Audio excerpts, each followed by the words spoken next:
For advertisement, call 8125893028. Our Gmail maxtvtelugu@gmail.com.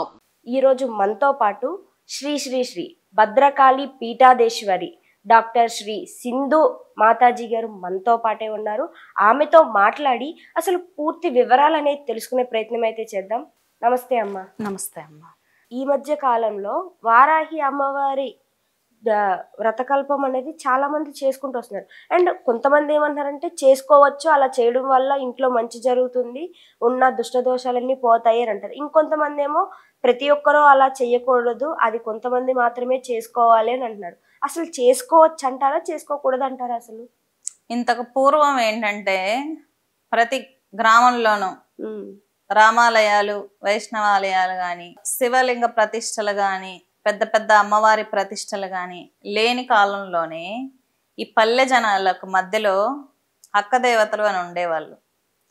అంటే సప్తమాతృకులు అంటాం. చదువుకున్న వాళ్ళు సప్తమాతృకులు, ఉపాసకులు అయితే అష్టమాతృకులు అంటారు. వీళ్ళు అక్కదేవతలు అంటాం మన గ్రామాల్లో. మన గ్రామాల్లోకి ఎవరికి తాంత్రిక విద్యలు తెలియదు కదా. మనకి ఇంటికి లేకపోయినా కూడా ప్రతి గ్రామంలో ఒక చోటు అక్కదేవతలకు అనేది ఉండేది. సప్తమాతృకులు బ్రాహ్మి, మాహేశ్వరి, కౌమారి, వైష్ణవి, వారాహి, మాహేంద్రి, చాముండ, అష్టమాతృక మహాలక్ష్మి. అష్టమాతృకల్లో మహాలక్ష్మీదేవి కూడా ఒకరు. ఈ విధంగా పంచమ మాతృక అయిన వారాహిని ఈ మధ్య చాలా మంది అవమానిస్తూ ఫోటోలు తీసేయండి మంచిది కాదు, విగ్రహాలు తీసేయండి మంచిది కాదు అని బ్యాడ్గా డైవర్ట్ చేస్తున్నారు అనమాట. వారాహి అంటే ఎవరు? కాశీ క్షేత్రానికి క్షేత్రపాలిక అమ్మవారు.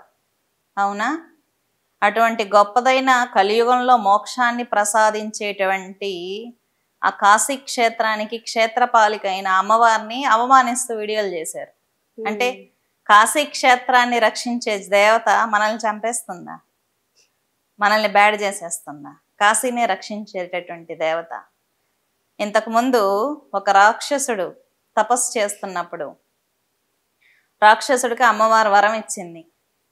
మరణం లేని వరం ఇచ్చినప్పుడు అతను నువ్వు నీ చేత నేను చంపబడాలి అని కోరుకుంటాడు. తదాస్తు అంటుంది.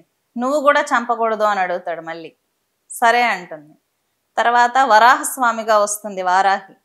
అప్పుడు ఆ రాక్షసుని సంహరించి సర్వలోకాలని కాపాడుతాడు అనమాట వరాహస్వామి. ఎవరు? రాక్షసుడు చనిపోయినప్పుడు తెలుస్తుంది. వరాహి మాత కనిపిస్తూ ఉంటుంది వరాహస్వామి చంపినప్పుడు. అంటే ఏంటి? రూపం వరాహ రూపం. శక్తి ఎవరు? వారాహి.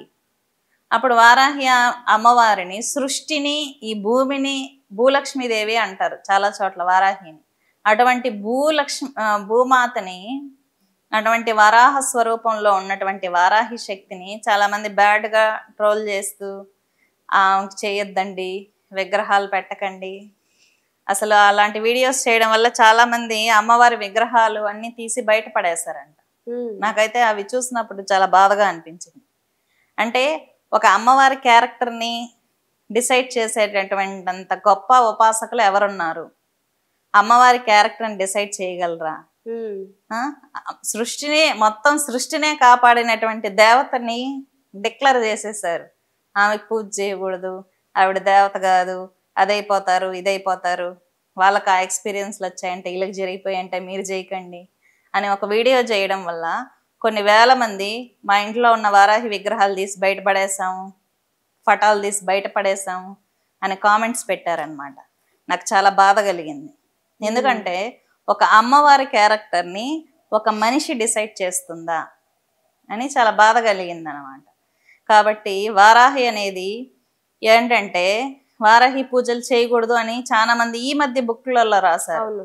కానీ తాళపత్ర గ్రంథాలలో ఋషులు ఇచ్చారా వారాహి అనే దేవత ఉందా పూజ చేయకూడదని?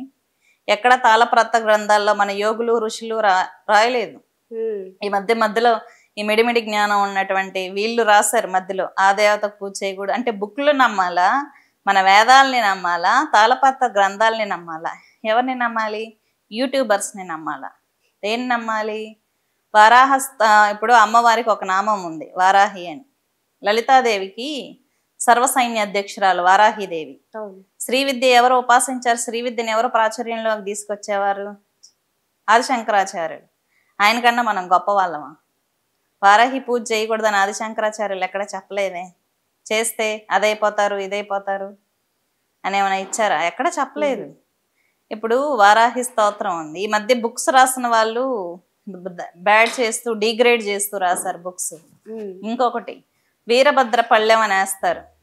వీరభద్రుడి నుంచి ఈ సప్తమాతృకుల వాళ్ళ చెల్లెళ్ళు అని చెప్పేసి వాళ్ళకి సారు ఉంటుందన్నమాట. వీరభద్ర పళ్ళెం అనే పూజ చేసినప్పుడు మన గ్రామాల్లో అమ్మవార్లలాగా పూజలు చేసుకునేవాళ్ళు. వారాహిని బాగా ఆరాధించేవారు. కొన్ని వేల సంవత్సరాల క్రితం నుంచే ఉంది వారాహి ఆరాధన. అటువంటి దేవతని డౌన్ చేయటం, ఆమె ఒక ఉగ్రదేవతగా ఒక తాంత్రిక దేవతగా వర్ణించడం, ఆమె క్యారెక్టర్ని డిసైడ్ చేసి ఆమె చెడు చేసేస్తుంది మనుషులకని ప్రచారం చేయటం, ఇదొచ్చి చాలా దారుణమైన చర్య. అమ్మ ఇంకోటి, చాలా మంది మేము వాళ్ళు చెప్పినట్టే పూజలు చేసాం, వీళ్ళు చెప్పినట్టు మంత్రాలు ఆచరించాం, అన్నీ చేస్తున్నాం, కానీ ఎన్ని చేసినా కూడా మా కష్టాలు తీరట్లేదు, ఇది చేస్తే ఇది పాటిస్తే ఇది ఖచ్చితంగా జరుగుతుంది అని చెప్తున్నారు. మేము చేస్తున్నాం కానీ మాకు ఫలితం దక్కట్లేదు, ఆ పూజ యొక్క యోగ్యత మాకు రావట్లేదు అని అంటూ ఉంటారు కదా. అసలు ఇలా ఎందుకు జరుగుతుంది? అంత నిష్టగా పూజలు చేసినప్పటికీ కూడా ఫలితం రాలేదంటే కారణం ఏమై ఉంటుంది అంటారు? పూజలు చేసే వాళ్ళు ఏంటంటే పూజలు చేస్తేనే రిజల్ట్ రాదు. ఇంట్లో భార్యాభర్తలు గొడవలు వేసుకుంటూ పక్కింటోడు నాశనం అయిపోవాలి, ఎదుటోడు బాగుపడకూడదు అనే మనస్తత్వం ఉన్న వాళ్ళకి ఎప్పుడు పూజ రిజల్ట్ ఉండదు అనమాట. కొంతమంది పని వాళ్ళు ఉంటారు ఇంట్లో, వాళ్ళని టార్చర్ పెడుతూ పూజ చేస్తూ ఉంటారు అనమాట. బయట వాళ్ళని ఎంప్లాయీస్ని తిడుతూ చేస్తూ ఉంటారు. ఒక మంచి అభిప్రాయం ఉండదు. ఒక మనిషికి దానం చేయరు, అన్నం పెట్టరు, నీళ్ళు ఇవ్వరు. వీళ్ళకేమో కోట్ల ఆస్తులు ఉంటాయి, అహం చూపిస్తూ ఉంటారు. ఇటువంటి వ్యక్తులు ఎన్ని పూజలు చేసినా, ఎన్ని లక్షలు ఖర్చు పెట్టి పూజ చేసినా దాని రిజల్ట్ ఉండదు. ఎందుకు ఉండదు అంటే బుద్ధి మారినంత వరకు సిద్ధి కలగదన్నమాట. పూజలో ఉన్న ముఖ్య ఉద్దేశం ఏంటి? మనలో ఉన్న అరిషడ్ వర్గాలన్నిటినీ వదిలించుకొని మనం ఉన్నత స్థితికి వెళ్ళటం. అది పూజలో ఉన్నటువంటి ముఖ్య ఉద్దేశం ఏంటంటే మనం పాజిటివ్ ఎనర్జీని పెంచుకోవడం, మనం మారటం, మన చుట్టూ ఉన్నటువంటి పరిస్థితులు మంచిగా మార్చుకోవడం, దీన్ని అంటారు పూజలో. అందుకే రిజల్ట్ రాదు. ఎన్ని లక్షలు ఖర్చు పెట్టి యజ్ఞాలు చేసినా, హోమం చేసిన వాడి మీద నమ్మకం ఉండదు, అక్కడ వచ్చిన పూజారి మీద ఒపీనియన్ ఉండదు, దేవత మీద అస్సలు ఉండదు. వస్తుందో రాదో, చేస్తుందో చేయదో, ఇటువంటి మనస్తత్వం ఉంటే ఎన్ని లక్షలు ఖర్చు పెట్టినా వేస్ట్. ఎవరైతే దేవత మీద శరణాగతితో భక్తితో ఉంటారో, ఇప్పుడు ద్రౌపది వస్త్రాభరణం జరిగినప్పుడు ఫస్టే కృష్ణుడు వచ్చి కాపాడేయచ్చు కదా. లాస్ట్ చీర విప్పేంత వరకు ఎందుకున్నాడు అంటే ఆమెని జుట్టుబట్టి ఈడ్చుకొని వచ్చినంతసేపు ఆమె గట్టిగా పట్టుకుంది చీరని, గోవిందా అని పట్టుకుంది. ఆమె ప్రయత్నం ఆమె చేసింది. ఎప్పుడైతే పూర్తిగా చీర వదిలేసి గోవిందా అనిందో అప్పుడు గోవిందుడు చీరలు ఇచ్చాడు అనమాట. ఆ మానాన్ని రక్షించాడు. అంటే ఏంటి? పూర్తి శరణాగతి, పూర్తి నమ్మకం.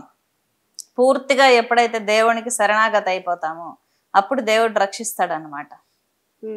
అది